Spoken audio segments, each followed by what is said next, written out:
Avant le parcours street art, il y avait déjà des démarches un peu partout dans Bruxelles, comme la station de Went, par exemple.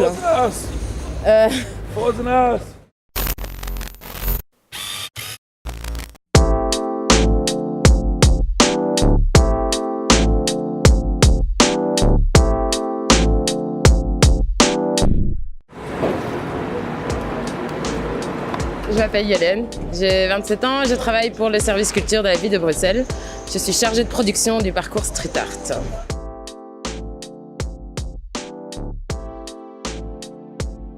Le concept de base du parcours street art, c'était pouvoir donner aux citoyens bruxellois et non bruxellois un musée à ciel ouvert.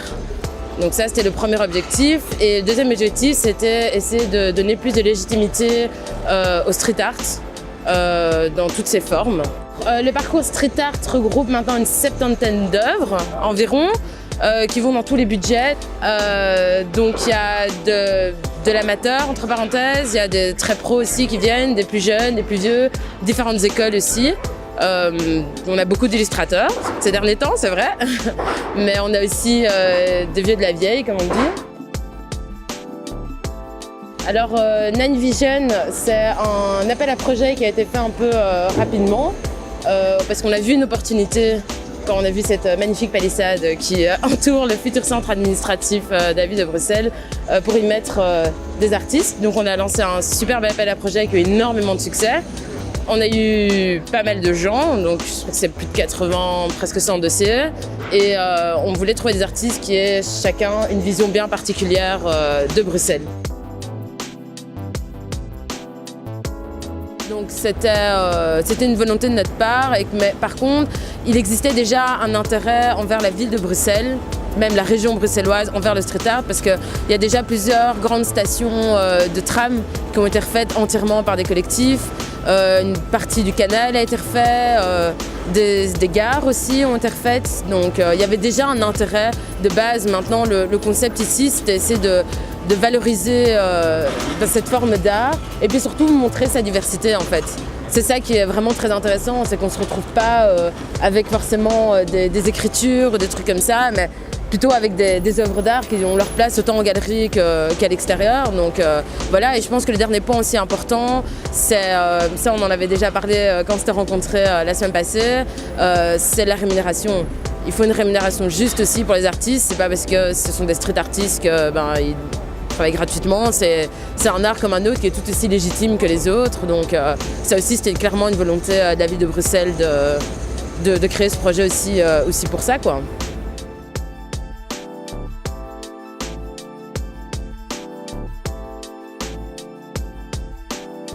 Je pense que les deux cohabitent bien parce qu'au final, on accorde toujours, bon, à part pour ce thème-là qui était vraiment très particulier, on laisse toujours la liberté artistique à l'artiste. Je veux dire, on lui trouve une surface, on le choisit parce qu'on aime bien son style, mais pas forcément parce qu'on a une composition précise de ce qu'il fait en tête.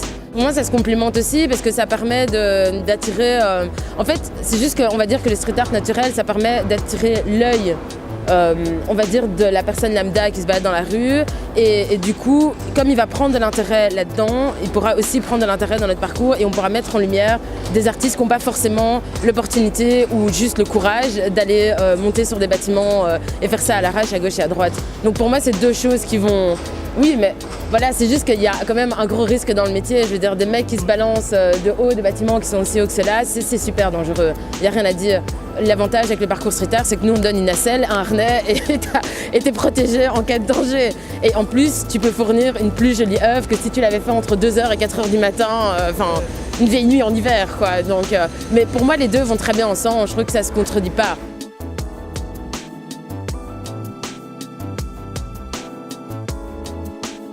Faut pas oublier non plus qu'il y a très peu de gens en fait, qui sont contre le street art. On le voit dans l'appel aux propriétaires qu'on lance. On a reçu depuis 2014 plus d'une 50aine de propriétaires de très gros buildings qui veulent avoir du street art. Peu importe le type de street art justement. Je veux dire, il y a la plupart du temps, c'est les gens qui viennent nous chercher plus que nous allons chercher les gens. Donc ça, c'est une preuve que les mentalités aussi évoluent et que je trouve ça va bien avec le cadre de notre ville, ça va bien avec les bâtiments, ça va bien avec les gens. C'est une bonne représentation de la diversité qui peut exister dans cette ville.